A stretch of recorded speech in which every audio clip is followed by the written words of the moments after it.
Salam jumpa lagi dalam Renungan Kelana Sabda, edisi Jumat 22 Januari 2021. Bacaan Injil yang akan kita renungkan bersama diambil dari Injil Markus bab 3 ayat 13 sampai dengan ayat 19. Pada suatu hari Yesus naik ke atas bukit. Ia memanggil orang-orang yang dikehendakinya, dan mereka pun datang kepadanya. Ia menetapkan 12 orang untuk menyertai dia, dan untuk diutusnya memberitakan Injil, dan diberinya kuasa untuk mengusir setan.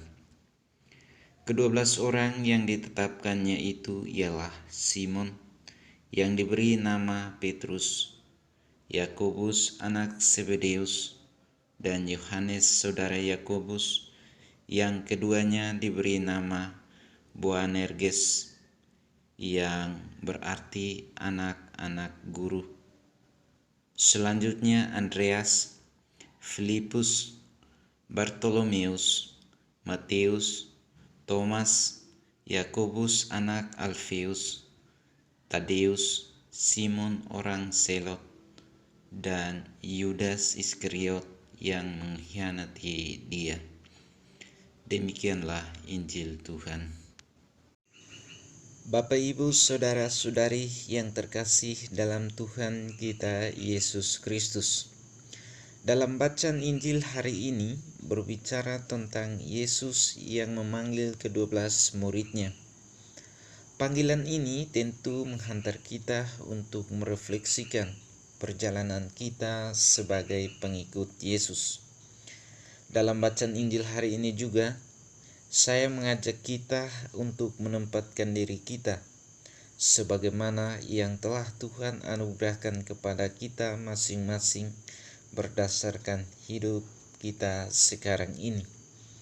Bapak, Ibu, Saudara-saudari yang terkasih dalam Tuhan kita Yesus Kristus, yang menjadi pertanyaan bagi kita adalah, mengapa Yesus memanggil ke-12 murid tersebut?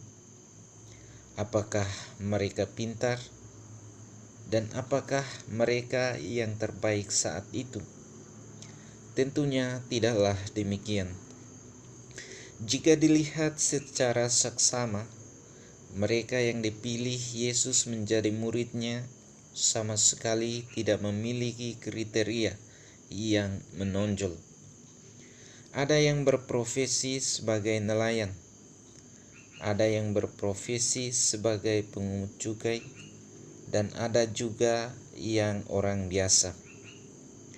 Yesus memanggil mereka untuk menjadi rasul, bukan berdasarkan kekuatan, kepintaran, dan kebaikan mereka. Mereka dipanggil menjadi rasul karena anugerah. Mereka dipanggil untuk membantu Yesus mewartakan kabar gembira. Perlu disadari bahwa tidak semua orang mendapat panggilan yang sama seperti para rasul. Bapak, Ibu, Saudara-saudari yang terkasih dalam Tuhan kita Yesus Kristus, ketika kita dipanggil menjadi murid Kristus, maka panggilan itu adalah sebuah anugerah, pemberian cuma-cuma. Hal ini bukan karena kita pintar berteologi, kita tahu menghafal ayat-ayat kitab suci, dan melakukan perbuatan baik, tetapi karena kita percaya bahwa Roh Kudus selalu menyertai kita. Bapak, Ibu, Saudara-saudari yang terkasih dalam Tuhan kita Yesus Kristus, sebelum menutup renungan ini, saya mengajak kita untuk bertanya, siapakah kita sehingga Tuhan panggil kita untuk menjadi muridnya, menjadi pelayan, dan memberitakan Injil? Hargailah setiap panggilan yang Tuhan anugerahkan kepada kita. Semoga Tuhan memberimu damai.